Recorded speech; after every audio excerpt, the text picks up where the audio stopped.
I'm ready for you.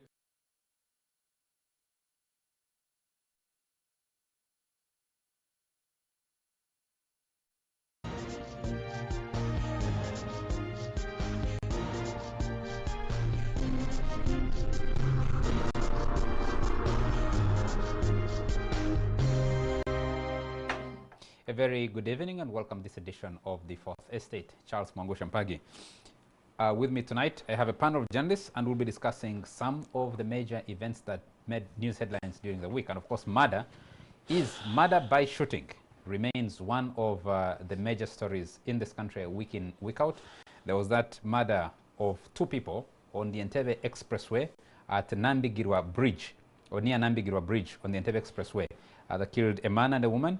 We know the names now. At least there's been some clarity on the name of the woman, and there's been consistency on the name of the man who was killed in that incident, driving an SUV, a Toyota Land Cruiser Prado. What questions are we asking as the media?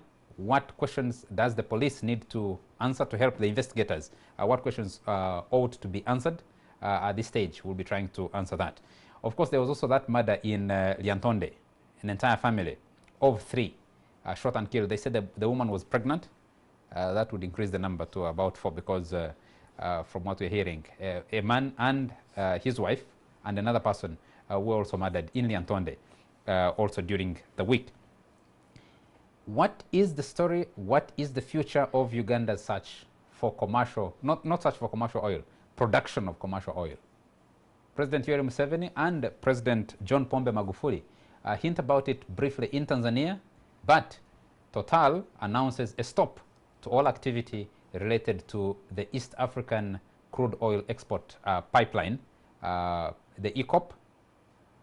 We understand that both Total and CNOOC, the Chinese National Offshore Oil Company, have been reducing activity and putting staff on white. Shall we be able to remain within, will the country be able to remain within the deadlines it set for itself to produce fast oil? I will be asking those questions.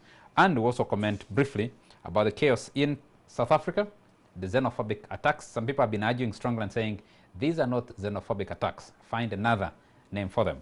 And of course, we'll also talk briefly about the death of Robert Gabriel Mugabe. My team tonight, I have from the extreme end, Jeff Mbanga. Jeff is business editor at the Observer newspaper. Jeff, very nice to have you. Thank you, Charles. We have Kenneth Anderson Lukwago. He's a journalist and producer with Radio 1. Kenneth, very nice to have you. Inviting me. Dictor Asimwe, a senior writer with the East African newspaper. Thank you, Charles, for having me. And we have, last but not least, Agatha Ateire, who is a journalist and a lawyer. She's an independent journalist and lawyer. Very nice to have you.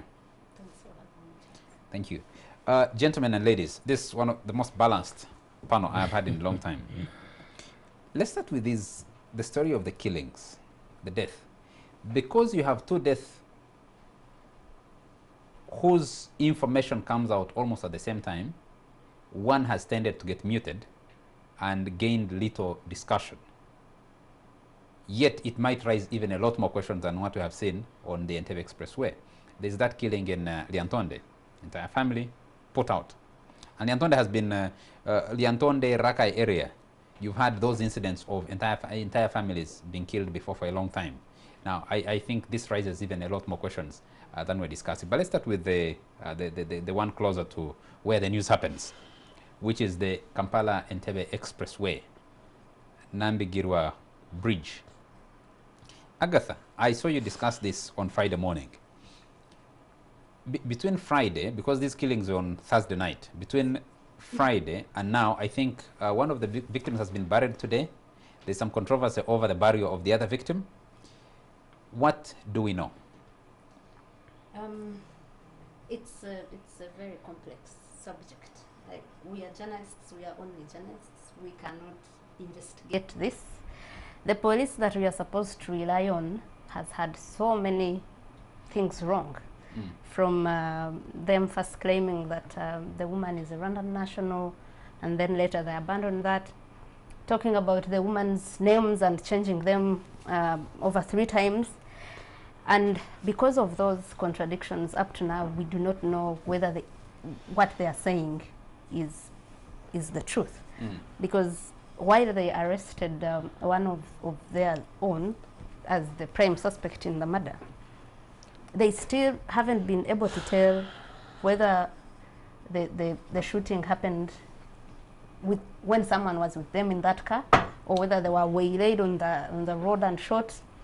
So I think that we have only one lead as that person, but the rest we wait for police to continue with the investigations. Dick, let me come to you. One, from what we know now is that the lady victim, Merina Tumukunde, is a fairly well-known person, especially for people who live and work around in Mbarara, where her husband, who has spoken out, runs a bar business. He runs another business here in Ugolobe. That we know for a fact. Joshua, the other victim, is also well-known. Anybody who has gone, most of the people who have gone through Entebbe Airport know that he's been working at the airport or around Entebbe area for a long time, and people know him, know who he is. What are those questions that we ought to be asking that we're not asking as journalists? What answers should we be expecting from the police or the investigators, whoever they are? You know, Charles, the thing about the increasing cases of murders and kidnaps and all these kinds of crimes is that sort of, I think the more these things happen, the more we sort of become incompetent. And it's because the problem is, even when you're going to ask these questions now, and then what? We've had, since 2012, we've had so many murders that have never been answered.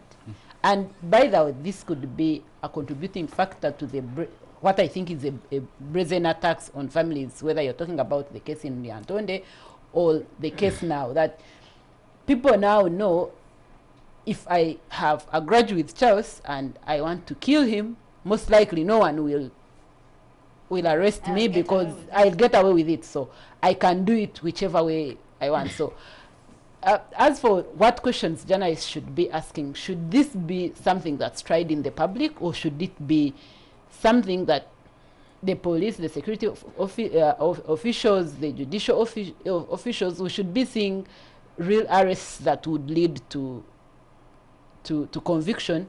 And I'm not sure we are going to see that in this case, just like we have not seen it in all the many others. So for me, I don't know.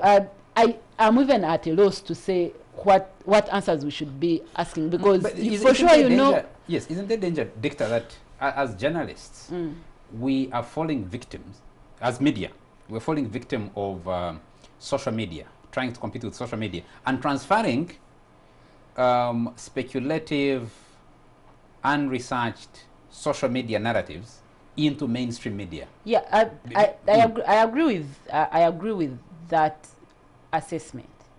But you see, the media in Uganda has sort of depends on social media to drive, both to source and to drive their content. And in many cases, like, that has become the norm. So yeah, it's a problem, but maybe it's a problem that would resolve by investing resources, by having people actively working the crime scene, which I am not sure we have, because you have a journalist like me going from here to there to there to there. I'm not saying that you should not have journalists able to multitask, but you should also have people who consistently work things like that. Follow up. How far has this gone? How far has this gone? How keep it in the public space. And because we are not doing that, every time things like that happen, we are caught on the back foot. And that, I think, is a factor of resources, because if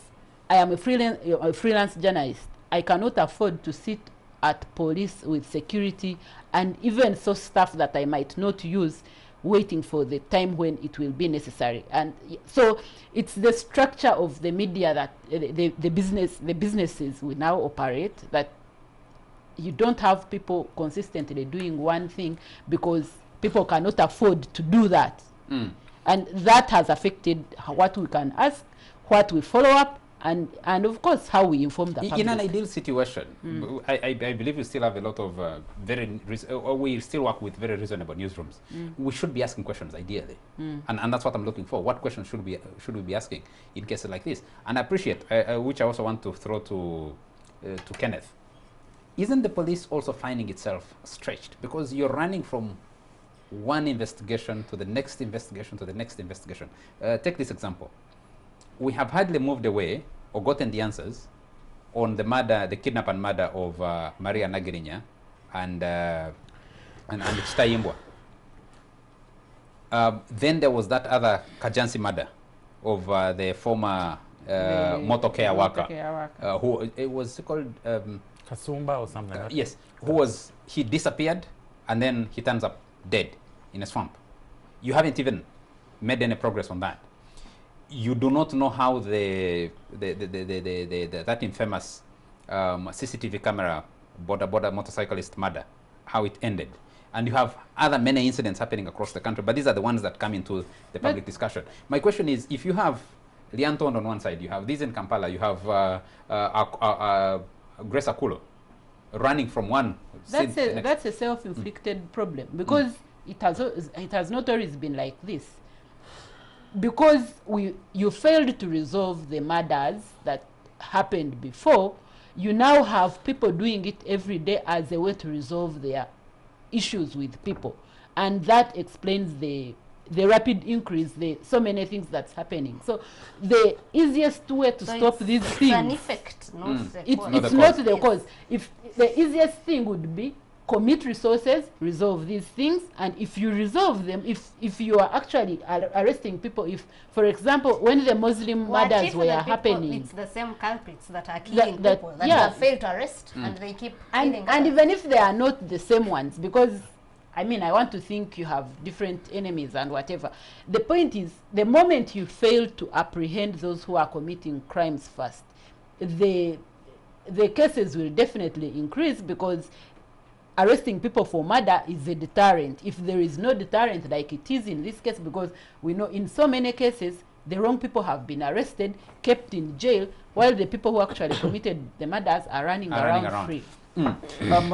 Kenneth, Yes, please. I'm concerned a lot, as a journalist, I'm concerned a lot about this inundation. When you get inundated by social media reports, any discerning, any ordinary person would want to wait for your news at the top of the hour to get the truth. Because they're inundated, they're picking from this WhatsApp group, from the other WhatsApp group, from the other WhatsApp group, and things are being forwarded very quickly. You have you have Facebook and other things. How does the media move beyond social media? In a case like this, you had you had teams running to the scene fairly quickly. In this case of Nambigirwa, that Entebbe Express highway murder. Up to now, we can't really tell, because journalists can also lead in saying, look, this looks like ABCD. Maybe this is what it is, even where the police is not moving as fast as possible. But you see, everybody's competing to deal with social media narratives. Well, Charles, in this kind of situation where you're dealing with murder, the most reliable person from whom to collect that kind of information is actually the police. First of all, the scene is first cordoned off. You wouldn't say that maybe a journalist is going to be allowed to do what actually the police person, the investigator, is actually doing. There are very small situations where a journalist would be embedded maybe with the police to become part of the investigations team. That's why sometimes you see scenarios that are backed up by journalistic work will come much later, where some people maybe will use graphics to try to explain what happened and to try to get expert information, like maybe from private investigators or people who understand how guns work, to be able to tell whether such a shooting would have occurred from this angle. That's why you see sometimes that kind of work come at the tail end, because the first person to rely on is the police. Now, the problem we have here, like my sisters have already said here, the police comes up with different stories. And the work of the media at that particular time, I think, sort of they follow the authority, the person who is actually leading the investigations. Should we? Should we be doing that? We shouldn't, but like I've told you, at the tail end, when things are not adding up, because one of the reasons you're asking me this question is because the issues that have been put forward by the police are not adding up. That's why we are seeing and asking questions. I would agree with you that as the media, sometimes we need to focus, because amidst that confusion, that's where the truth is.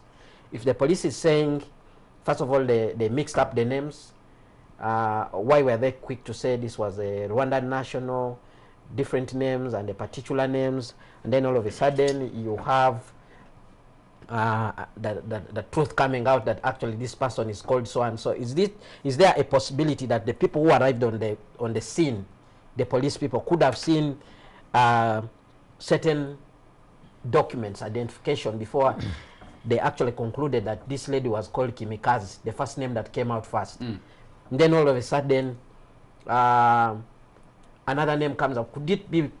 Is it possible that this lady was actually carrying two different sets of identifications? Because why would the police say that in a statement read out by a police spokesperson?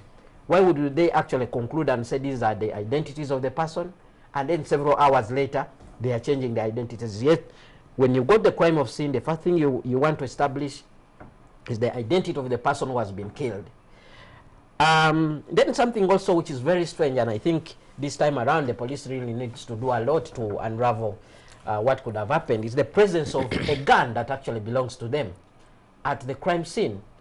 For instance, I would want to hear the version of the story that comes from the policeman, from the police institution itself, because we've been hearing about stories in the past that actually there are some people within the police force who hire out guns. Now we have a situation here where a gun that is not actually held by the ordinary police people, because I'm told the counter-terrorism unit has special guns, although they look like AK-47s, but they are at least very different from the ordinary AK-47s that we see. And then at the scene there is also a cape bearer of the anti-terrorism police. And then you have a policeman who is actually arrested and saying, I left my duty station and then I went into a hotel. When I came back, the two deceased persons had suddenly driven off and left me at the hotel, and probably that's how the gun ended up at the crime scene. But we would also want to ask a question from the police, whether actually the gun was that was found at the crime scene is the one that actually shot the bullets. So it's a continuation of the failure by the police to actually resolve most of these murders and incidents that we have been seeing. And thank you. I'm afraid this is likely to continue. Jeff, and that's the thing that it kind of unsettles me, what Kenneth is saying, that if police is failing to answer the questions that should be going to them, are we to use Mukasa Mbide's words, kotowing to them, and not instead of asking them the questions? Because you have a version that is running both from the police and the media that the gun found at the scene was the killer weapon, and you're asking, with what efficiency did you do ballistic tests to confirm that the 3 spent cartridges that you picked from the crime scene were discharged by that very gun? We are not asking the question whether an AK-47, or what Kenneth is telling us, a gun that is close to an AK-47, if discharged at that distance, this is the kind of damage it would cause. We are not asking, do we know, maybe CCTV cameras, when images finally come out, will tell us how many people were in that vehicle at that time, or who left Millennium Hotel in Zana, or Hidden Treasure Hotel, wherever they start from, because it's easier to track. The car is clearly identifiable and was found on the scene, or on the scene of crime. What is the risk that by not asking the harder questions to Enanga, for those who went to the press conference, we are aiding the police to hide the truth?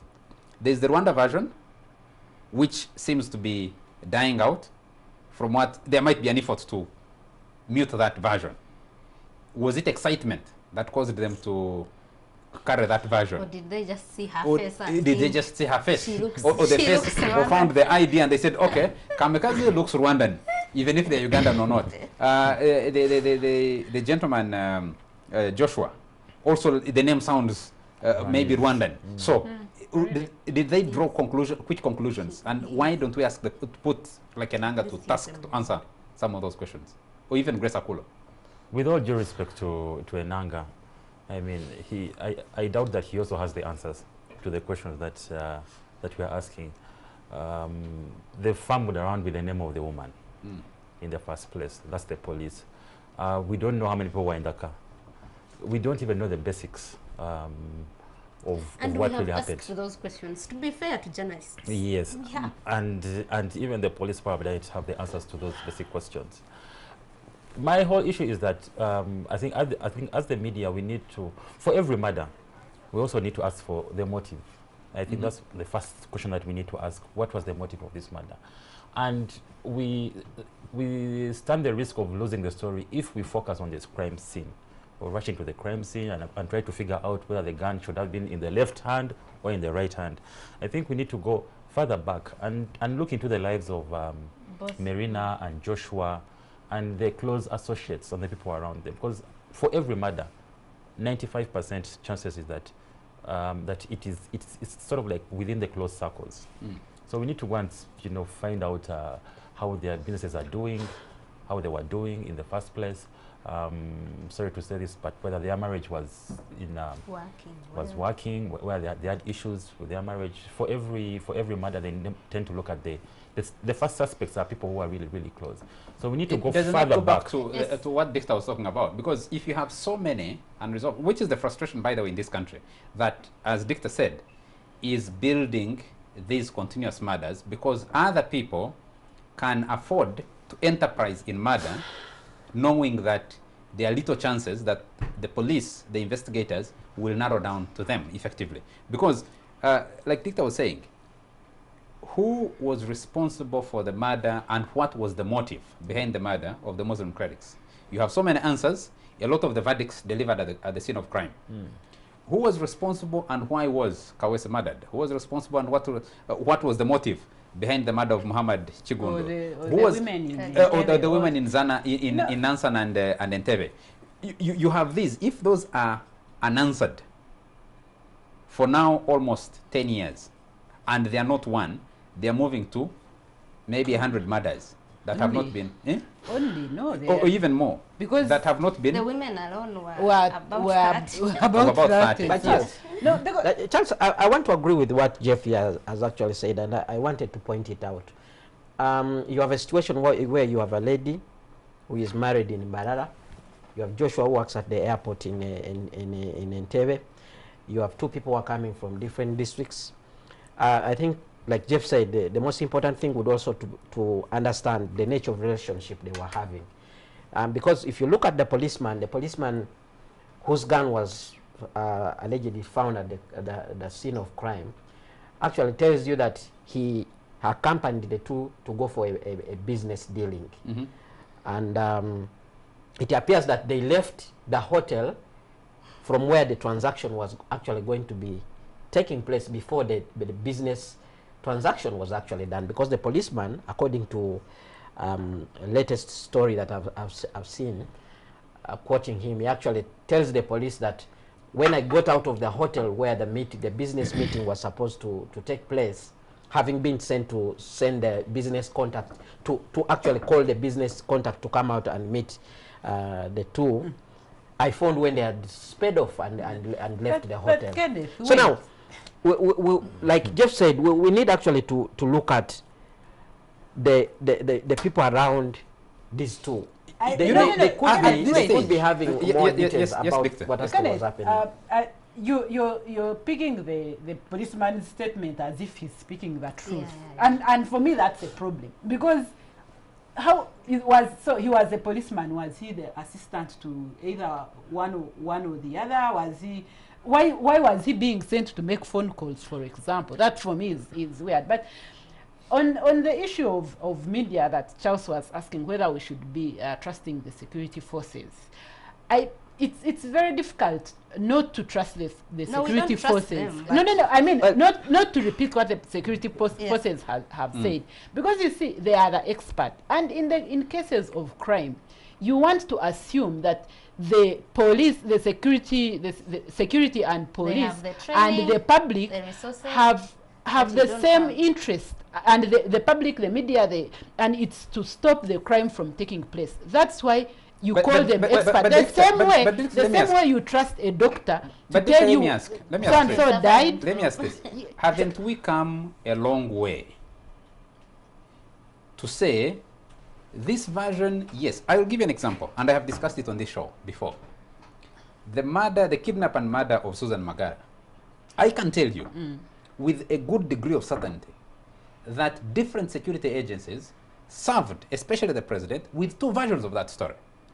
The problem was that one security agency, once it had served a version of the story, and the president had bought it and made commitments, including personally calling the South African president and giving guarantees on the repatriation of one of the suspects who is now under trial, it became difficult for the other version that some people believe takes people closer to the actual criminals and begin a new narrative. But Now, just hold it a minute.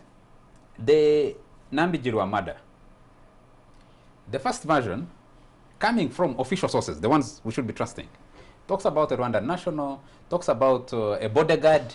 You had that version of the bodyguard, so many things. Progressively, even the names begin changing. Other things begin coming up, meaning that even within security, who is telling the truth? What the thing I've been insisting on, what questions are we asking? So what What are you questions supposed ought- to do But as a Charles, journalist? so you're saying Uh-huh. that media houses should now employ their own security officers to investigate These bec- matters. because No, the I'm only thinking- the only thing that makes sense in this case, because you can ask all the questions you want, but it does it. I don't think it will answer. I am It thinking- will answer anything. Okay, let me answer. I am thinking that what we ought to be doing is putting the different narratives out there. If we ask the right questions and say, these are the questions we are asking, this is what the police says. This is what other Okay. on the Okay, record let me- or off let the me- record, let me say on something the else. record or off the record sources within security say, this is what was found on the scene. Okay. You do a description, you Charles, don't have to wait, own the wait, story. wait. At the crime scene, there were journalists that Yes. arrived there almost the same time as the police. Mm. And these are the questions they asked. Who are the victims? Mhm. The police failed that first. Who else was in the car? Where do they come from? And this is what they came with and said, police is saying one of the victims are this and that. And it later turns out they are not. And I am wondering what a journalist should have done in that case. Wait until you establish your own truth to go and air a story or write it. What do you do? And the next thing, you go to the gun. The police comes and says, yes, the gun is our gun. They give you the number. They even link it to someone. They give you the number, they link it to someone. Now, whether that's true or not, I think as a journalist, you do not have the competence to say To that start no, saying- this is not true, this gun should have been this and that. This And gun- That's not my argument, that's actually. right. And like Kenneth was saying, we know there's investigative journalism, that now an investigative journalist starts cultivating sources, friends of Marina, friends of, Joshua, hear their stories, their lives, the how friends were of they. the husband, Yeah, because but- she's now part of the. But you know, and now it takes me back Friends to of what, Tademwa. to what Dicta said. How many media houses in this country have those resources and are willing to give the resources to journalists? Because that is a lot of work. By the time you cultivate a source someone you've never met, for them to start telling you what has been going on, it would take a while, it would take resources. What are we as journalists, you Charles, what do you think in this case we should do, but we are not doing in Okay. these murders? No, and I don't want to be misunderstood. Even from our earlier discussion here, I saw some discussion on a social media group, on a journalist media group. I'm not bashing journalism per se. You're saying, I am should we saying- follow what police is Yes, saying? I am saying if we don't, what do we do? What's But our there is a alternative? risk, there is a danger of taking official versions of stories And as far as I'm concerned, that is taken with caution, with a disclaimer that says, this is what the police is saying. Charles, you see, there is a place, and that's why I said, I talked about the public interest versus what the security forces and the media wants. There is a place for distrusting official sources. Yes. Crime is not one, crime disease is not one of those places, because that's why when you're talking about someone's, let's say, sickness, it's the doctor you trust. The same goes for crime like this. Yeah. This is not the place for doubting, for having For you looking for alternative sources. parallel sources on crime. Unless you're saying that the police or our security forces have, and criminals are now one and the same thing, and we should therefore, as Ugandans, as members of the public, we should therefore invest in an alternative force. I don't know how that would work. it. So that it can I'm then afraid, gentlemen resolve and the ladies, we need problems to be taking the break, and unfortunately to take the break when I am the one supposed to be answering the question. But let me just say the following. What does Joshua do? It's Sunday. This incident was on Thursday evening. We started reporting the story on Friday morning. What does Joshua do? There are people who say he works with one of the security agencies. Aviation, yes, aviation police or aviation security? Aviation security, not police, from what we have heard. Aviation security. Has that story been explored fully and explained fully? Because there are people who know him, where he works. What does Marina do? They know, yes, the husband has came and identified, and then the police changed its version after the husband had identified. What does he do? Who is he? What does, yes, the husband do of Marina? They say he's a businessman who runs a bar in Mbara and a bar in Kampala. Those are some of the things that, if we were asking detached questions, are not sometimes being swayed by some of the social media narratives, would be rising out there. It's possible, Kenneth, that this could be a crime of passion. Very, very, very possible from the narratives that are coming out. It's also very possible that this could be a business deal gone bad. That these guys move from that Entebbe hotel, come to Millennium, have a disagreement. As they are driving back, they're saying, no, let's go and complete this where it started from. They reach in the middle, they stop, and there's a shooting. Maybe another person who might have been in the car disappears. And that's also possible. And that's what you call the investigation as motive. That's also very possible. There are so many other versions that could emerge out of this that we will wait and see. Let's take a quick commercial break, and when we come back, we'll be going into the discussion on Uganda's oil question.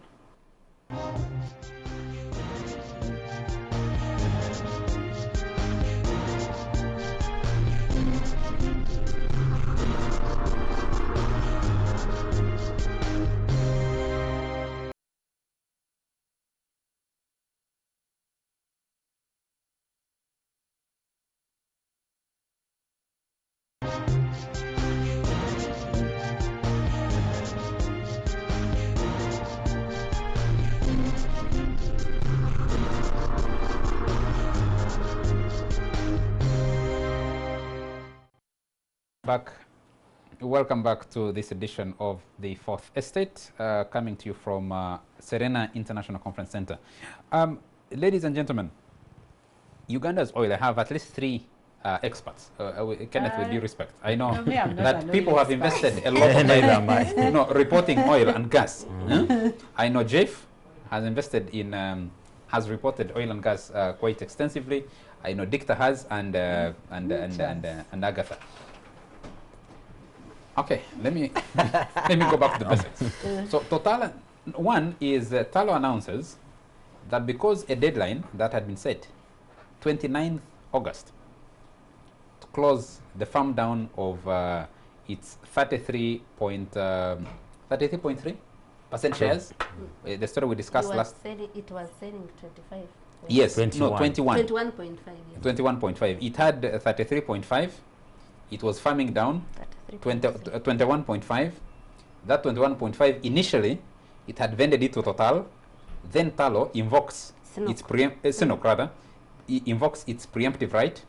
Yes. To a share of a portion of that, and Talo agrees to split it between the 21.5 to split it between Half. Sinuk, Yes. half, and, Total. and Talo, and Total rather. Yeah. Then, because it has collapsed, the next thing we hear, Total issuing an announcement, it's stopping It will activity. start afresh. Eh? Yeah, it's stopping activity on work on the export pipeline. And we also hear that Sinuk has been putting its workers, because there is not much activity, so you don't need to keep a big workforce. The bigger question is, what does this mean for Fast Oil? Who are you asking? Who are you asking? my experts. Dictor, let me start with you. You were in Tanzania where President Museveni and President, Magufuli. you were in Dar es Salaam and Magufuli talked about this. Because this pipeline is supposed to go through Well, to Tanga in Tanzania. you know, there is generally what many people have argued is that Uganda should allow the companies not to pay tax so that they can invest in the pipeline, and it goes on. And Magufuli seemed to confirm that thinking, which was a very interesting thing, because we were seated, Doris Akol, in the beginning, before the session starts, they are introducing big people in the room, and Doris Akol is introduced, and I looked at Magufuli, and I was seated with a colleague from Daily Monitor, and we were like, does Magufuli know Doris Akol? Because he looked very excited having seen her. And the next thing, when he gets to speak, is like, Mr. President, I've fired 5 commissioner generals in 3.5 years. Why aren't you firing this person who is stopping us from? Well, the excitement was because he was going to plot for his salary. I at first we thought, we were like, hey, it seems he knows her And likes her. and likes her. And then he started to speak, and we were like, oh my God, this is. But so the president, that speech, the President Museveni Tell was kind Magufuli of. we don't work that way.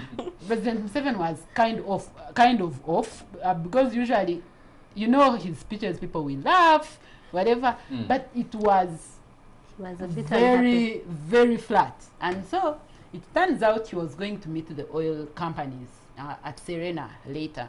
And I understand the meeting took place. Someone who was in the room told me he sat down the companies and asked and told them, look here, guys, you gave me a list of things to do for you, and you promised you would deliver a final investment decision once once I had done that. I am doing these things. I borrowed $1 billion to build oil roads because you asked for them.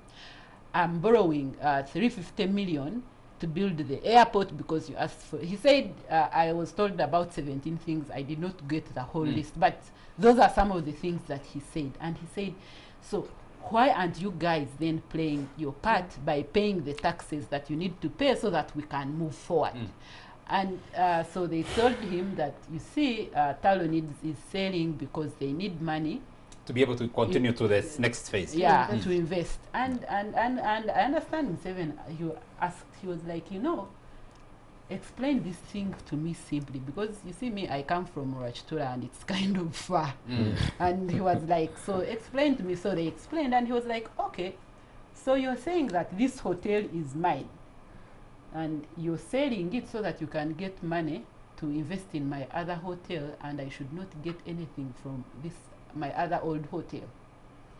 That those are some of the questions that the president asked. He was like, you guys, you are, and then the companies argued that, you see, Mr. President, once oil starts, you will get the returns. You will get the returns from your hotel that will Yes. have so. and the president said, I'm not sure I believe that, because I have been to Nigeria, I've been to Equatorial Guinea, I've been to Angola, I've been to Ghana. Ghana is busy borrowing from the IMF now, despite having been able to ship out oil. What's the guarantee that I'll be different? And so the president said, guys, please pay the tax. And I understand the other thing that the oil companies wanted is to increase their share in the pipeline to be able to ship out 15 barrels instead of the 12 that that has been agreed to. And 15,000. You're talking about the tariff. yeah, the Yeah, tariff. the tariff. So the tariff has been agreed. and the tariff is a flat tariff. Yes. Was agreed, because now everything has unraveled because of the collapse of the deal. So the tariff was, what was agreed was 12.7 Yeah. US Cents. dollars per barrel. Yeah. But I think they, at some point, Dollars the or oil- cents? dollars per barrel. Yeah, I understand now they want 15. And the US president, US dollars per barrel. yeah. Yes, And and the they wanted pres- 16 at some point, 16 actually. But I think they had a meeting in January. That is Patrick Puyen, the CEO of Total EP, and the President Museveni, and they agreed on a flat figure of 12.7. yeah, and so now that's the other contention. Like, so all these closures and whatever, that's the other contention. They want it increased to at least 15, and it doesn't seem like President Museveni is moved. So but someone who was also in the room told me most likely these guys will invest anyway. They were arguing that Total has already invested around $300 in $300 million in preparation for the pipeline. They can't just abandon the project just like that. Someone I spoke to some of the people I spoke to on this were saying they think that the one is the government and the president have reached that level where whether the oil comes out tomorrow or is delayed a little more is of little consequence, and have refused to be bullied by the powerful oil companies. And by the way, some people argue and say that Total and CNOOC are not even the biggest players in the oil industry globally. They're even bigger players. And I would seem to agree with that person, because I think on Friday, I had an interview with the Honorable Minister of Finance, Matia Kasaija, and you know he's a straight-talking person about this disagreement and the consequences it would have. And he was blunt, and he said, look, this thing is going to delay us, first of all. We are not going to get the oil at the time we had anticipated. You know, they had moved it to 2023. So he's actually saying there is a likelihood it will be moved further. It will be moved further because the final investment decision is now going to be delayed. But then he said, I don't understand what these people are up to. We have spent a lot of time talking to them, because I'm told the negotiations have taken almost like 7 years. Which so. ones? About the No. current About dispute? the things that are happening. Right now, it's about a number of issues that have been happening in the oil sector that they've been discussing them, because from Matia's explanation, it seems the negotiations have been looking at the whole picture and not only one aspect at a time. So he was like, while it is disappointing that these people are doing this to us, but I want to assure Ugandans that we shall get this oil out of the ground at a certain time. That's what he said, which clearly shows that perhaps the government of Uganda is also holding out. Then I also spoke to another person who is actually a very key player in the sector. You'll forgive me, I will not reveal the name of that person. This person actually was suggesting to me that in terms of preparing to get out the oil, we're at 70%. And he was saying Uganda right now is in a far much better position to actually get this oil out by simply looking at other financiers. People are eager, people are much eager to come into now that because Uganda has confirmed it has oil, they already know where the oil is.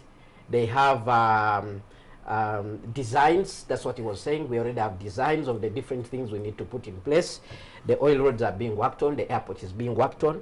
So if they get out now, if the oil companies get out now, they'll be the losers because they have invested much more. So there seems to be that narrative that is not only within the government, but also within the private sector that is actually working in the oil sector that seems to say we have a lot that we can hold out for as a country. Jeff, people have been, I need you to help understand, explain this.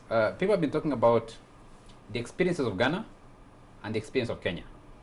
Kenya has shipped out oil, and President Kenyatta tweeted saying we have joined the league of oil exporting countries. Now, what many people don't understand is that they exported test oil, not full-blown flour.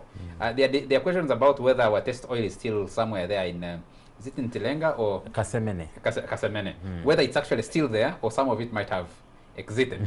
And people also refer to, and for a long time, because Uganda and Ghana discovered oil around the same time, in 2006. Ghana was able to begin... Ghana discovered it much later. Its oil was confirmed in 2010.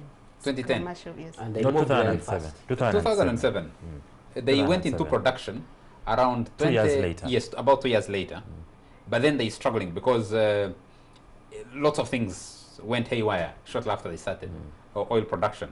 I don't know what state it is now, what the state their oil program is at the moment. Can you compare? Isn't 2006, 2019, almost 2020? Isn't that too long a wait?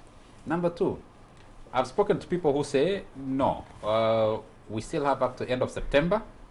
Decisions can be made between now and end of September, and more decisions can be made between end of September to end of December for an FID, the final investment decision, and we can still be able to hit the target of hitting first oil by 2023. Are those realistic? On the first question of Ghana and Kenya, Ghana discovered oil in 2007 and they were producing, they By were 2009. by 2009, 2 years later. But you see, Ghana's oil is onshore, if I may just simplify it. It's on the lake. On the sea? On the sea, or on the sea. So it's on the waters, just to put it clear. So Ghana does not have the issues around land, about compensation, and all these things that Uganda grapples with. Kenya, Even about oil rods. What Because about oil roads? the oil is produced on the sea and then and loaded onto tanks on the sea. exactly. So you And don't have it's- to build roads and yes, airports and and it stuff moves. like that. Now Kenya, and just to be kind to my Kenyan brothers, but I think Why are you smiling? Kenya, I think Kenyans are specialists in PR, you know. They'll make us something fairly small look so big.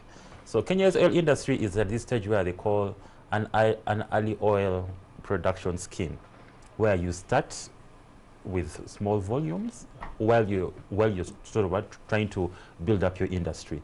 They did not have a petroleum law. I think they had one coming through this year, I think early this year. They don't have so many things that Uganda has put in place. So it will be very unfair to compare where Kenya is right now and where Uganda. Kenya is still far back compared to where Uganda's industry is. Uganda's industry is a little bit mature with bigger players.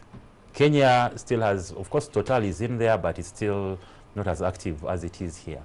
So let's not compare Kenya and Tanzania. Kenya, Ghana and Uganda, it's still different. Uganda first of all tried to do what Kenya is doing right now in 2009. And those plans The early production. the early oil production scheme. Uganda, the first, I think, idea came in 2009. Then they pushed it to around 2011. But we did not have laws at that time And the postponement to regulate the industry. Jeff, maybe there's something that you need to explain. Just how important is it to send out test oil? Test oil, because this is what Chelsea actually said, that Because the we Kenyans have it have also, actually we sent can it. also We ship also our- have it. our 45,000 Why is that? barrels. Why is ours still here and why has the Kenyan one gone? Because that seems to be the issue. You see, we have about 30,000 barrels of test oil stored in Kasemene. That crude is not refined. It is supposed to be sold to a couple of companies, energy companies like Hima Cement. I think Electromax at some point showed an interest in it. So that oil, that test oil, is supposed to be used to power like cement plants. Heavy duty. It's also like HFO, you know, heavy fuel oil. It's supposed to power cement plants. However, the problem right now is that these companies Supposed like to power heavy industry, not necessarily cement. yeah, like okay, heavy And industry. the heavy But, thermal yeah. generation. Yeah, but Hima Cement right now I think it's the main company that showed interest in buying that test oil. However, the problem is that Hima Cement's machines are not tuned to use that oil. That's why it has not yet been taken up. That's why it's still stored at Kasemene.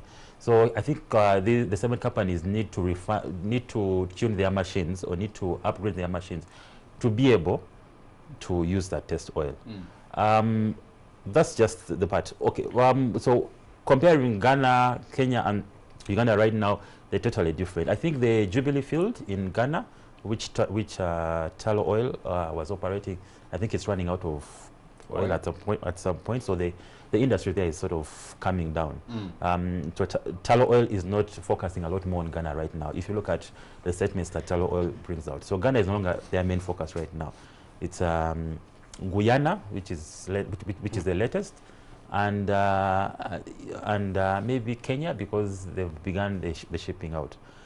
But in terms of... But I think that also needs to be contextualized. Tallow is primarily not a production company. Yes, it's an exploration company. Yes. Only that with the Ghana, working with the government, they decided to move fast and attempt to go into production, which is part of the debate now. Because if they complete the farm down and remain with a stake of only 11%, they want to use the money they get out of this farm down to be able to invest in the next phase of the production, which is not an area where they are specialists. Total is the one that does that, and I think Sonok is the one that goes into midstream and upstream. Yeah. But let me just, on that, let me just clarify a few things here. I think, was it Dicta, you were saying that, and I think even Kenneth, you're saying that, I think Kenneth was saying that, you know, we've discovered people know where Uganda's oil is, so we can get in new investors to come in. You also said that maybe the oil companies are to lose, are to lose more. The people who I spoke to, that's what they were saying. Yeah, I think those. I think the PSAs, which is the production sharing agreements, which we have not yet seen or looked at. I imagine there are clauses in there that talk about compensation of the oil companies. Yeah, should such an event occur. In case they decide to exit the market. And that's exactly the major contention, because... And the figure we have for that compensation is about $3 billion that the government of Uganda will have to pay the oil companies in case they decide to leave the market. Now, you definitely don't have, you definitely don't have $3 billion. A new potential investor would bring it on. Agatha hasn't come in. We need to bring her in. Allow Jeff to finish. No, the ladies can speak, so you can. No, Jeff, finish you finish your thought. No, that was just to clarify on that point that also Uganda has to lose in case that. You also asked me about whether it's realistic, the target for FID, the final investment decision, whether it's realistic. So if we expect FID to come next year. So the assessment is that FID will come production of oil in Uganda will start 3 years after FID has been signed. So count the year and then add 3 more years. But we are not sure even if the What FID will I've come been next told year. is, if you have FID by end of December, then you begin counting from 2020, 2022, you begin production 2023, which is the current target. But FID will not happen this year. I think we... It won't happen. It might not happen even next year, depending on how this transaction that has so failed we are thinking about goes. Yeah, yes. But I wanted to ask maybe a question. Could you hold your thought? Could you hold your thought and ask your question after Agatha's coming, because she's been silent. Agatha, we're talking about the production sharing agreements. I did mention last week here that we still have a case pending in court, me and Angelo, to make those PSAs public. Government has refused it. Some of the contentious clauses in those PSAs are investment, what do you call them, investment costs? These costs that they are battling over now. Recoverable costs. It's not clarified. The share, initially you remember there was a lot of excitement within government officials on the kind of PSAs that were signed by Uganda. That the companies, initially you begin like from, the companies can take up to 70% to recover their costs, and then that will be reversed. Government's share of royalties continues increasing as the companies that made the investment recover their costs. Where we are at the moment, you've had all these postponements, and we talked about it last time, that you have a lot of frustrated people who have put in their money hoping that oil will begin coming out. Now, government is in a comfortable position and has relaxed and said, okay, if it comes, it comes. If it doesn't come, we shall hobble on. What does this mean for other players in this industry, especially the question of local content? First of all, I would also want to air the sentiments around this. You have, on one side, oil companies feeling frustrated that they have sunk in a lot of money and they are taking long to... Government is frustrating efforts to start production. You have a government, if you listen to it, like Dicta was saying, what happened at Serena, that you also think that maybe these companies at some point want to bully the government. Because like we said last time, the issues are two. The taxes, one is CGT, which is $167 million, which Talo had refused to pay. CGT is capital gains tax for our tax, yes. viewer. Capital gains tax, Yes. which Talo had refused to pay. But because Total wanted to move faster, they suggested, let's pay almost half of it, 82 million, and you pay 85. But they gave that with conditions of their own, as Total and Sinuk. If we are to pay this, you also give us a tax relief, as the buyers.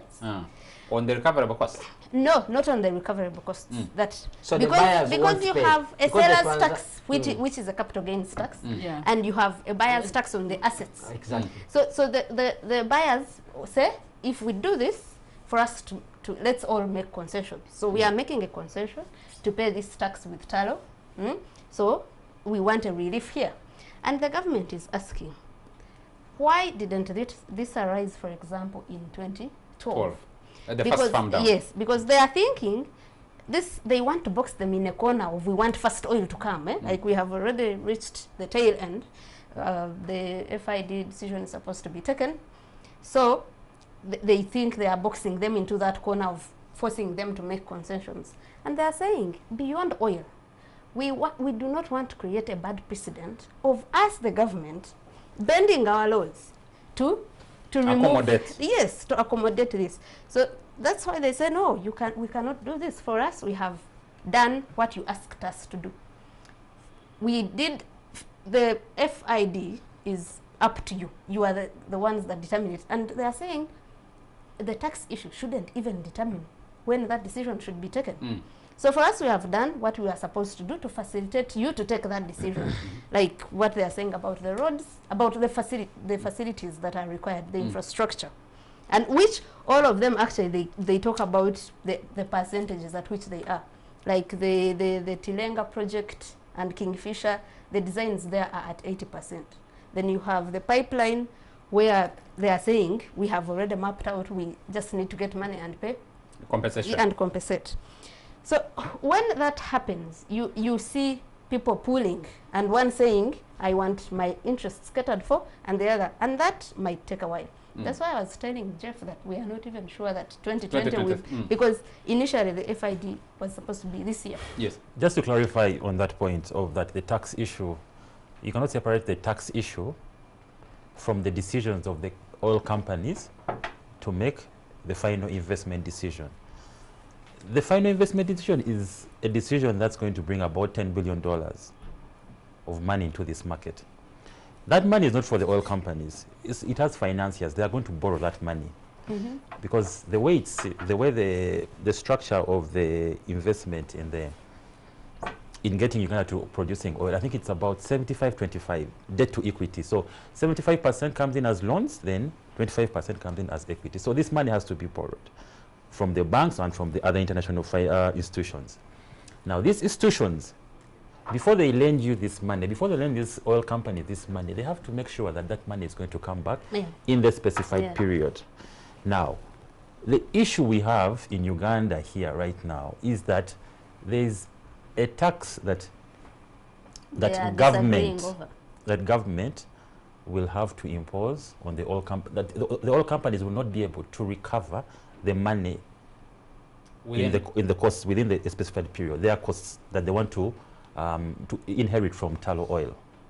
So because Total and Sinok are being limited in recovering those costs, because now there's a cap, because they are being limited to recover those costs, it means that they will be paying a certain tax to government when they are still making, when they are still in a loss-making position. That's the argument they are making. Whether that argument stands the test is a different. So there are two issues. This is what I wanted to explain. You have the government of Uganda and Museveni particularly saying, which I expected him to say in that for me, oil is not tomatoes. It's not going to rot.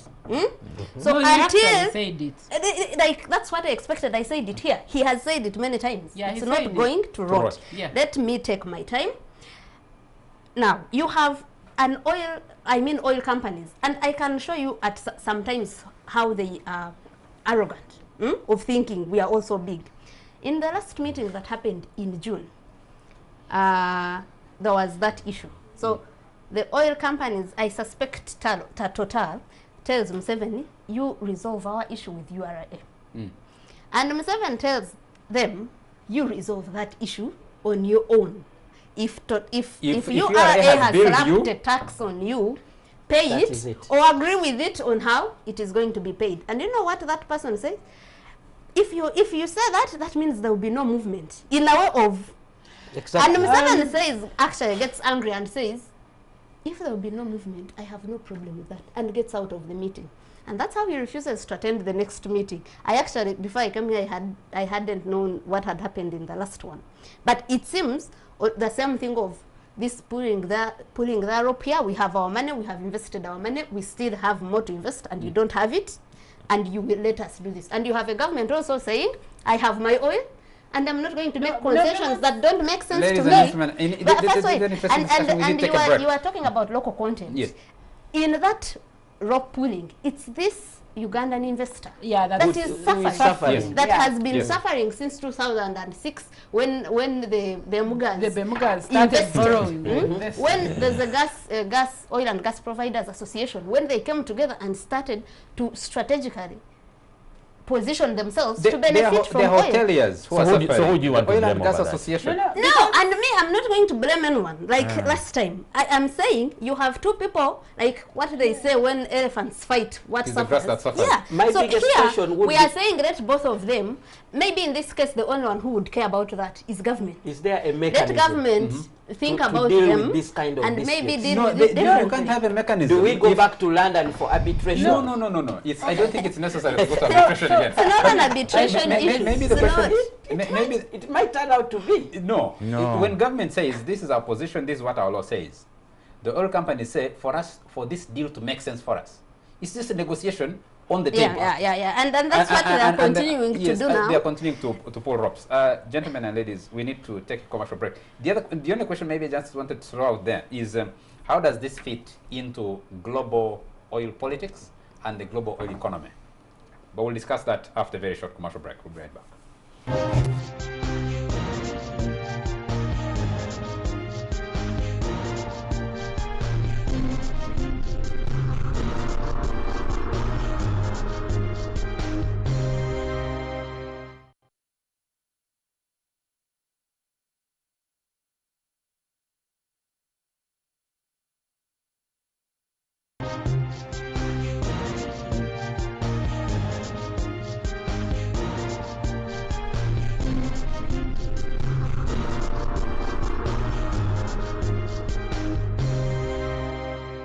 Welcome to this last segment of the Fourth Estate. Gentlemen and ladies, let's conclude the discussion on oil and this whole dispute between government and the oil companies, which appears to be delaying Uganda's first oil. Dictor, let me come to you. How does this fit into the global oil economy and politics? I actually wanted to fit it into the global tax system, so to speak, because you see, for a long time we've had, and this is something that we also have in Uganda, we've had big companies with money getting concessions from government not to pay tax. And then the citizens being sort of impoverished to pay the tax that then money that will go to infrastructure and things like that. And I think... And through borrowing. Repaying debt. Because one of the biggest examples has been the fact that Amazon, for example, does not pay any pays zero tax despite their shareholders their shareholder being the richest man on earth. And this is something that I think to some extent, and that was Museveni's issue. The Google dispute in Yes. especially Europe, continental Europe, Microsoft and the others. Yeah, and guys like Oxfam have been having that debate. Exactly. It's increasing inequality across the world because you have companies that make a lot of money refusing to pay tax, pushing the burden of tax, which is very necessary for economies to survive, pushing it on citizens who barely make enough to survive. And in my view, it looks like, it looks like that's what happened. What's happening here? Thank you. I'm afraid I'm giving this very little time. Agatha, let me come to you. You have one of the benchmarking for oil was largely premised on the cost per barrel that you get out. Yes. And we've seen this turbulence over the course of Uganda's oil program. Yes. You had almost a complete collapse around 2012, from about 2008 to about 2012. About 2010 to about, about 2010. You have almost a 2012. complete collapse, a barrel coming down to as little as $29 at some stage. Now it's recovered a little bit. There are considerations on when you pump this oil, when it would make a profit for you. How does this fit in? I think the issue of oil prices, you cannot, as a government, even put anything or any, what am I trying to say? You don't have a way of avoiding that, because you can start producing it today. Their volatility is really high. You can produce today and tomorrow it collapses. You're like Venezuela, but and you're cooked. Yeah, but there's a time when Ugandans wanted oil to be out, when it was high. And when it went low, I think the time it went very low, that was 2013, 14. And they were saying, actually, that's when the issue of selling our test oil came up. They wanted to sell it then, and everyone was up in arms. You refused to sell it when the price was good, and now you're selling it now.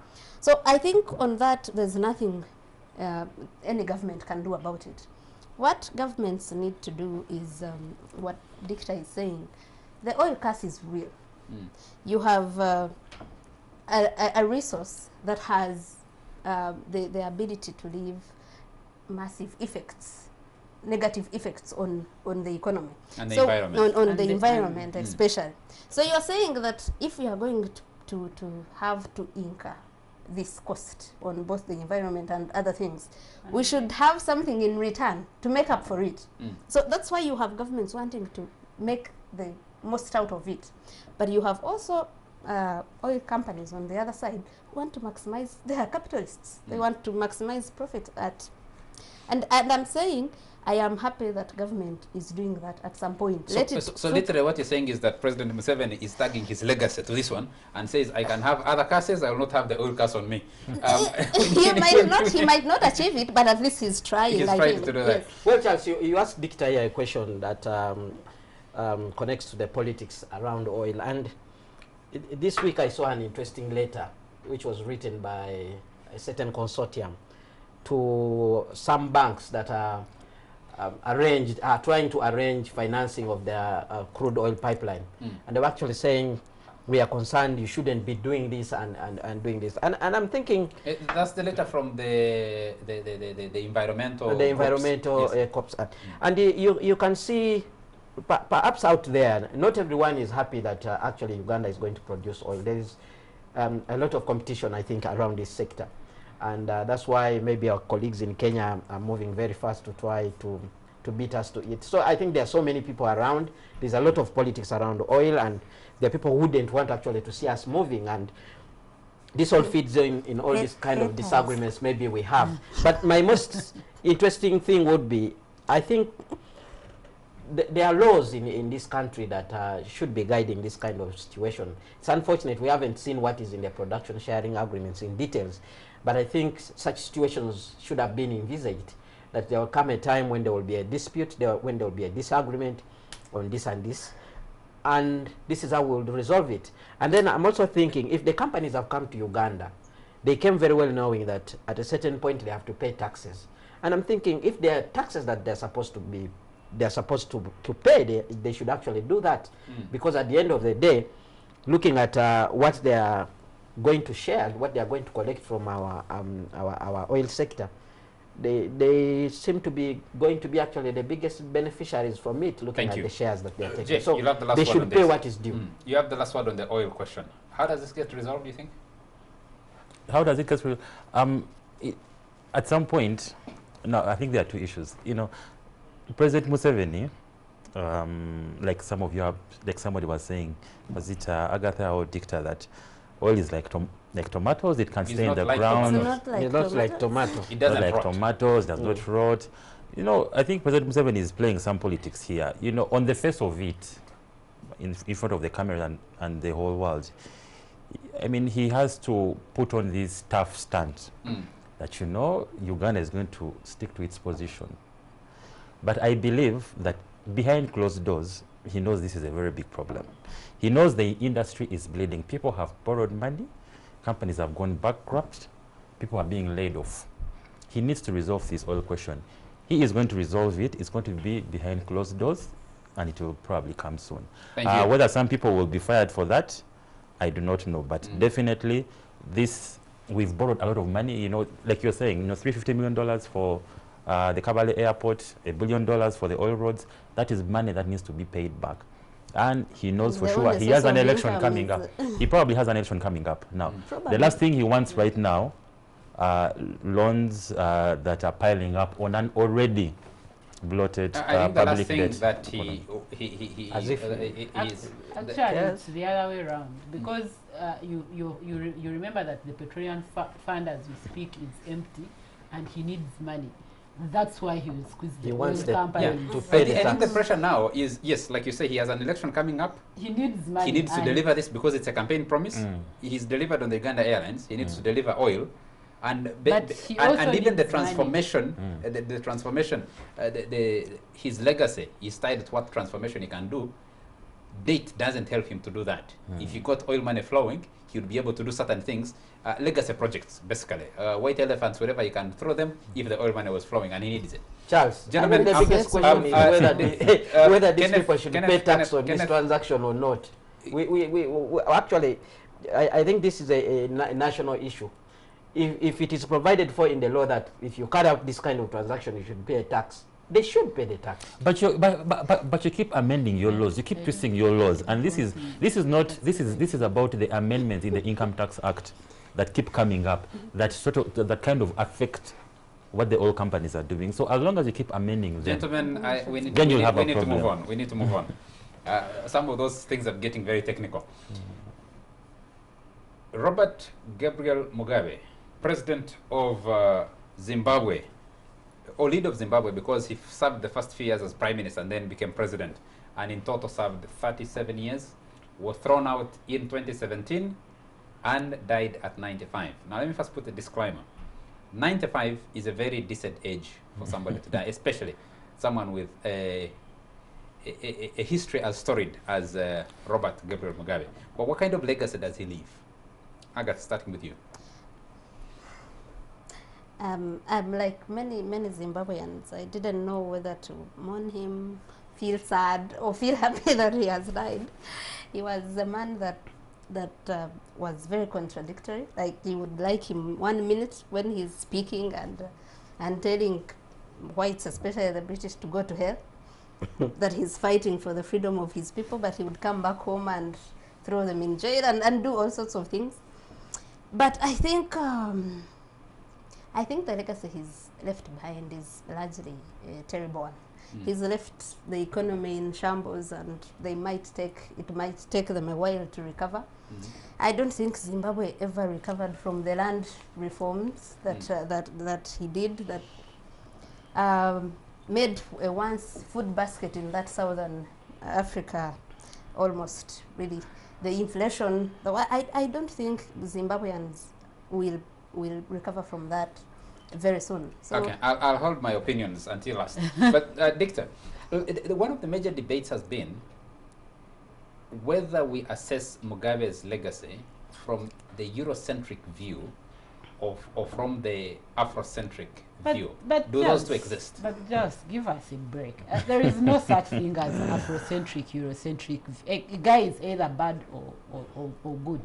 I mean, this guy must conducted a genocide in his country even before those sanctions were put in place. The Gukura Hundi. Yeah. So what are you people talking about? For me, the legacy I see is that, one, it pays to be an African leader and stay as long as you can stay, because he died at 95 in a He never paid for any of his crimes. in a very expensive hospital. He never paid for any of his crimes. He has a house that, I mean, you cannot be having people dying of cholera and you live in a house like the one he was living in. The blue roof. Yeah, so for me, I don't know, this thing of Europeans hate Africans and whatever, let's agree, African leaders bring Hate Africans more than more than Europeans. Europeans do.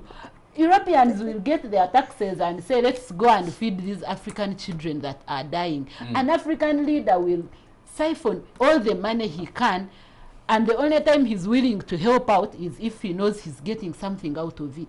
So for me, this, I mean, and like we were talking earlier, Zimbabwe collapsed so much, a prosperous nation collapsed so much that most Zimbabweans, at least me the Zimbabwean, a good number of Zimbabweans I know, live in South Africa, die in South Africa, cannot go back home because their economy back home is so dead, you basically cannot live in it.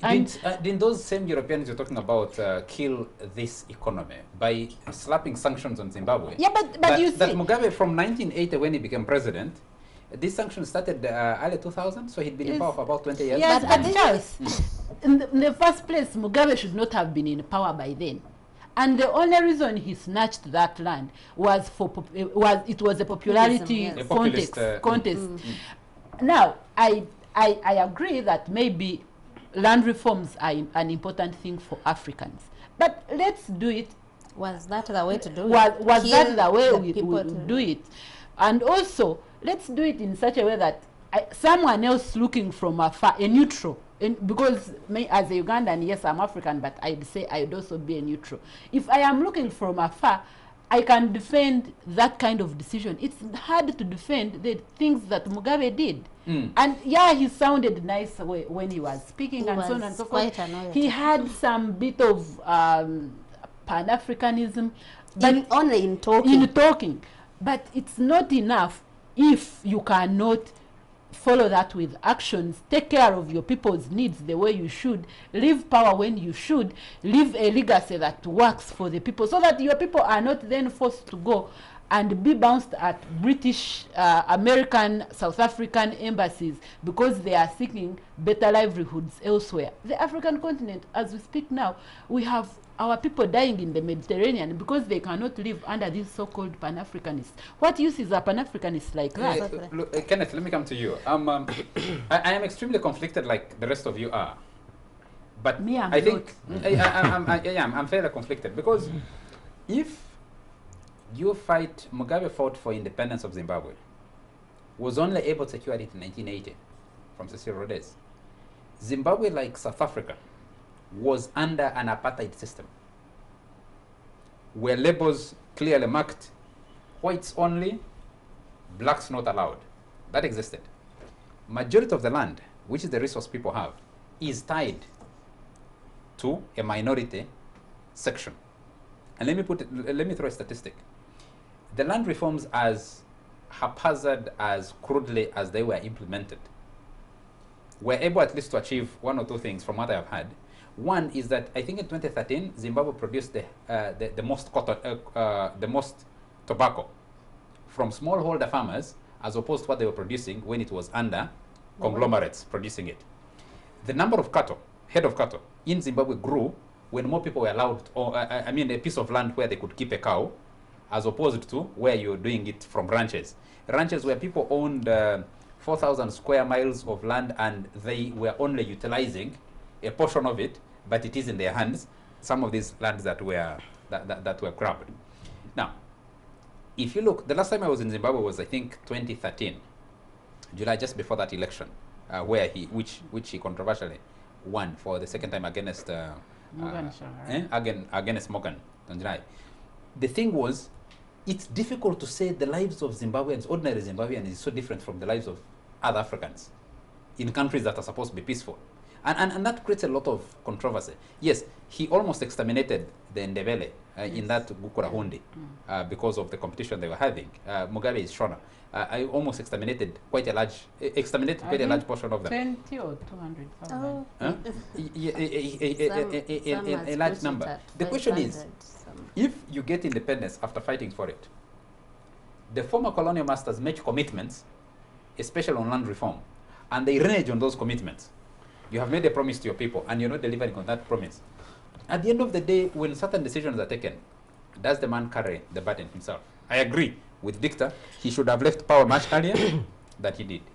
Well, Mugabe's legacy is typical of the African liberators, the Pan-Africanists, the revolutionaries that we have come to know. First of all, like you rightly said, when he came in the initial years, he was doing things in the right way. For instance, slashed on expenditure on the army and so forth, invested massively in education and in health, and everything seemed to be going in the right direction. They all start like that. One particular incident that I think I have seen some pundits actually hinting to was the continued sabotage that kept on coming from South Africa. And the British. And the British, for instance, when an oil pipeline between Angola and Zimbabwe was blown up, and then Mugabe was again forced to deploy the Zimbabwe army to try and defend other countries in Southern Africa, which were again being attacked by the apartheid regime in South Africa. And I think that's where things started falling apart.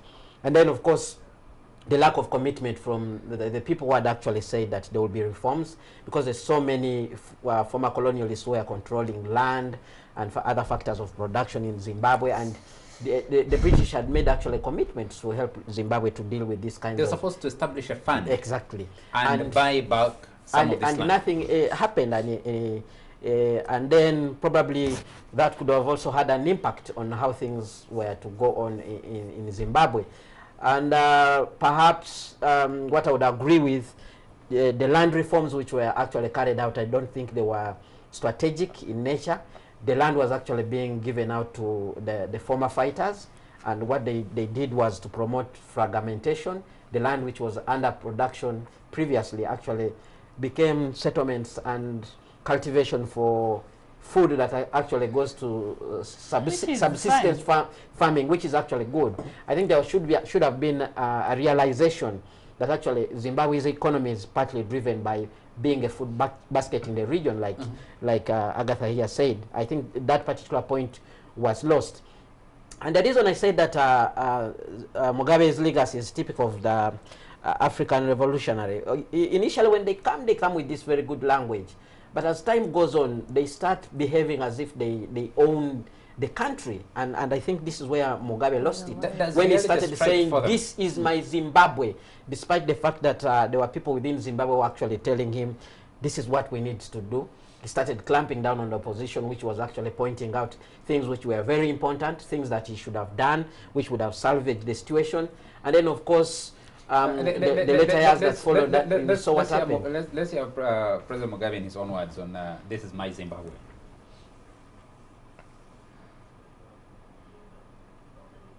Okay, when production gets that, they will play it for us. So typically, he became a dictator and started closing out others, and started believing that because he was the icon of the struggle, he had the right to do whatever he was doing, and I think that's where he lost it. Well, the question there maybe, Jeff, would be, where do you draw the line? Because the people he struggled against with his comrades, one carried out an active sabotage campaign against him.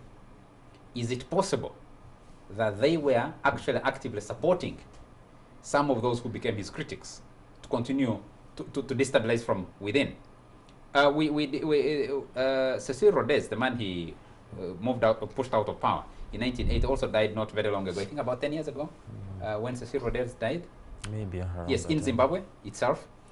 The question is, could he have gotten frustrated because you expected to get this money to do the reforms that you wanted, and then the money is not coming, the economy is not functioning the way you wanted it, and then you're slapped with sanctions that basically cripple you, and you're held hostage at two levels. But who is There's to the blame, really? There's the demand of the people you lead.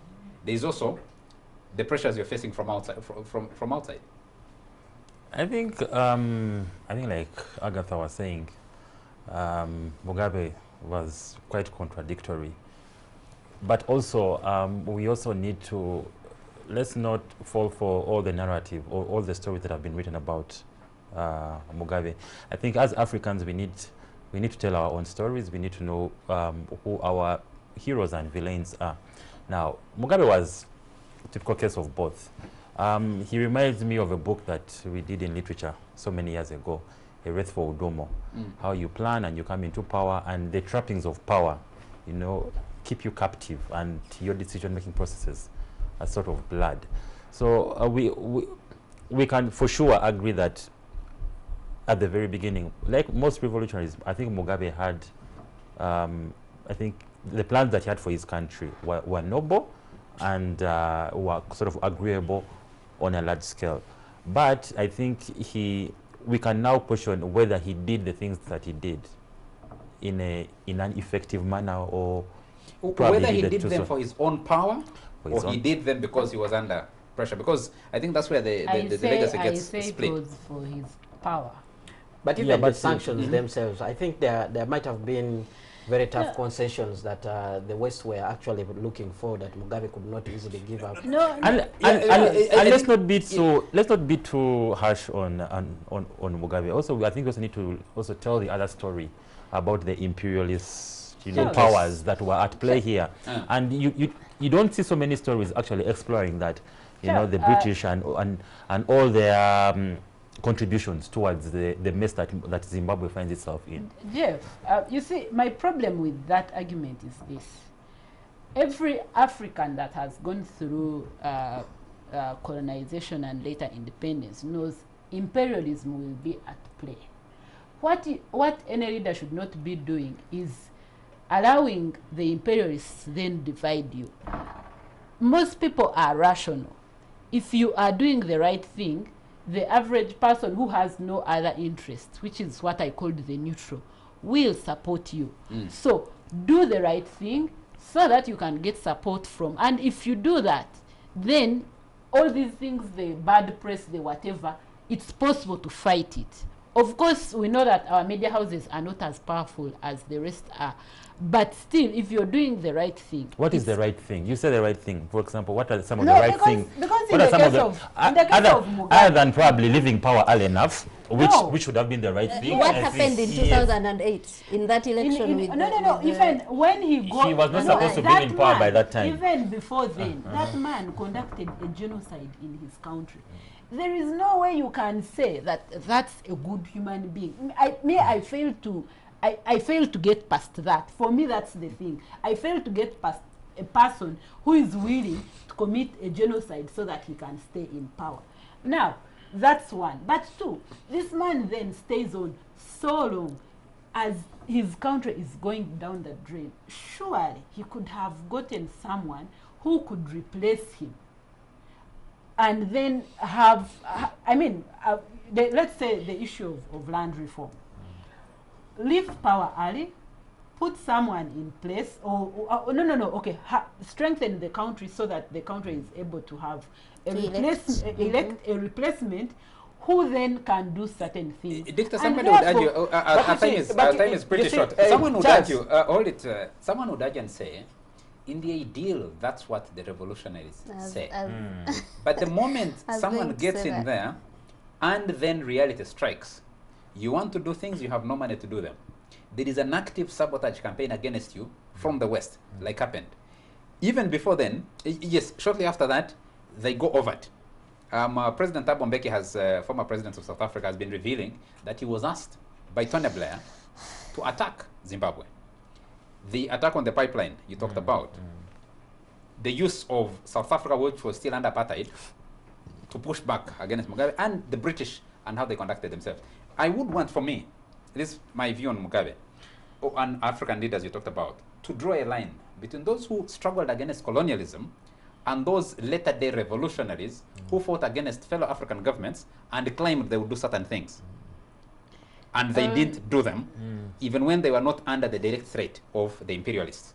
That needs to be Charles, Charles, I didn't even say the issue of the massacre. I agree that these realities strike, but have faith in your people. Let those things be resolved for you as a country, not then to say let me that get a this comment is from each one against of me. you. Thank you. Let me get a comment from each one of you. Sorry, Dick, to cut you short. On the attacks in South Africa, in parts of Pretoria, Johannesburg, and other areas, what have been tagged xenophobic attacks. There are people who say these are not xenophobic attacks. They need to be looked at differently from an economic inequality perspective. Starting with you, and this will be your last word, so you can conclude the discussion. If they are economic attacks, I have been thinking they are targeting the wrong people. I was saying yesterday, we have about 3.5 immigrants in South Africa. 3.5 million? Yes, 3.5 million against a population of over 55.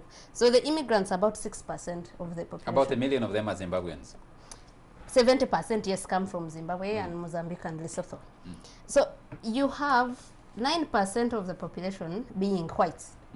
But that 9% occupy 70% positions in government. 67, yeah. Then Which is about 70% in the private sector. But you do not control 80%, more than 80% of the land. But you do not see the South Africans there attacking this group. It attacks the 6%, which is just in this petty driving trucks, because that's what sparked off this round of the attacks. The truck drivers were claiming that our jobs are being taken by. So for me, I think maybe it's a psychological issue that the apartheid had on them, that they started thinking black people are really, you know, like even us blacks, that whites are more important, so we should chase out any black person in this country.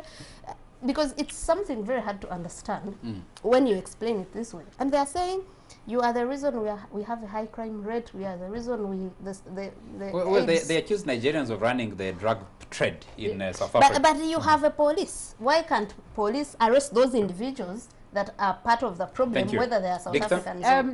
I think partly it's part of the dysfunction that you see across this continent, that the public services don't work. And then in the case of South Africa, apartheid sort of designed the population in a certain way.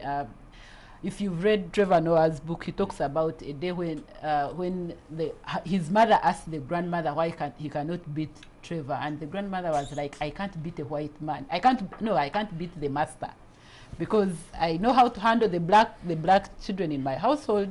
The master will turn red, and so on and so forth. So I guess that explains like the questions that Agatha is asking, why they cannot attack the white man who has a lot more than, but also it's the politics, because you see, you're talking about ordinary South Africans, but if some of us who have gone through the visa system, even the airports in South Africa, you clearly see that the attitude towards Africans, even like at the leadership level, even you remember the minister, the video that was circulating, and the South African ambassador yesterday was saying it's an old video. Yeah, but that the man is no longer minister. Yeah, but this man is a leader in his community, and these are the things they are saying. So it's the politics of divide and rule that have continued, but it's also I guess we can blame apartheid a bit, but it's the fact that it also reflects on the failure of the current leadership of South Africa to resolve the problems they face. Thank you.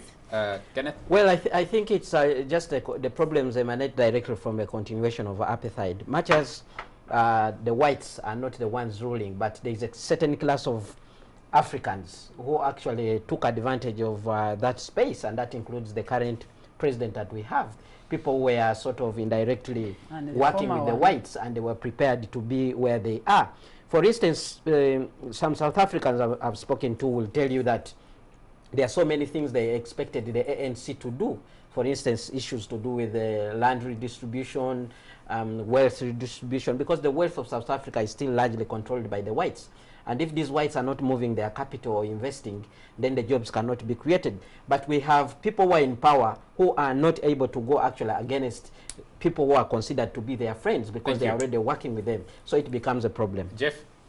I think South Africa has not yet healed from its apartheid days. There is still a suspicion that any foreigner, any non-South African who's there is there to take their economic opportunities or whatever. So I think it's going to take a while for the South Africans to look at us, to even look at itself as an African country, and also to look at us as their brothers. Until we get to that point, the xenophobic attacks will continue in South Africa. You know, I deliberately decided to start with Mugabe because there are parallels that are drawn between what's happening in South Africa today and part of what Mugabe had to deal with in Zimbabwe. You find there are significant correlations between... and that's why I wanted to talk about the issue of the massacre which happened. You see, that massacre was partly prompted by the group which was being led by Joshua Nkomo, because his particular group was sort of working with the apartheid regime in South Africa to actually undo what they had achieved as independence in South Africa. So somehow so you then also you go see against that's still, like this lady said, it becomes difficult to defend even in that context. circumstance. Even in that context, it becomes very difficult to defend. Though the fact is, where South Africa is, that unfinished question of land and the economic disparities will remain an issue. Nelson Mandela might have survived it. Thabo Mbeki might have survived it. Jacob Zuma might have survived it. Cyril Ramaphosa might survive it. Someone else will have to confront it at some stage. How that is confronted becomes a question for major debate. The South Africans are confronting it now. Yeah, South Africa. No, but you see, it's like as we're seated here, Jeff, because he's bigger, tackles you or disturbs you, and you think, who is the weaker person? So you box Victor on this other side. I think that's what the South Africans are they are trying to simply do. sending a signal to the people who are leading them that they need to address some of these issues. No, but their leaders are doing the opposite. They are Yes, saying the leaders are blame the whipping up that Africans. sentiment because of political they interests. blame the Africans. Yes, they are whipping up that sentiment, and no one is reining them in. The police and the security forces have actually largely been sometimes not so bothered. The African Union is also quiet. The African Union is weak. No, Yes, I mean, and you couldn't have a had leadership problem. So. you couldn't have had the World Economic Forum for Africa meeting in Cape Town and these leaders violence. not looking Ramaphosa in the face and telling him enough is enough. do something about this. All Our time is out. most of our leaders. Well, Ramaphosa is our disgusting. in-law, and we need to get out of here. Thank you very much, gentlemen. I just need to invite all of you to Mpango on Thursday, tomorrow. Have a good night.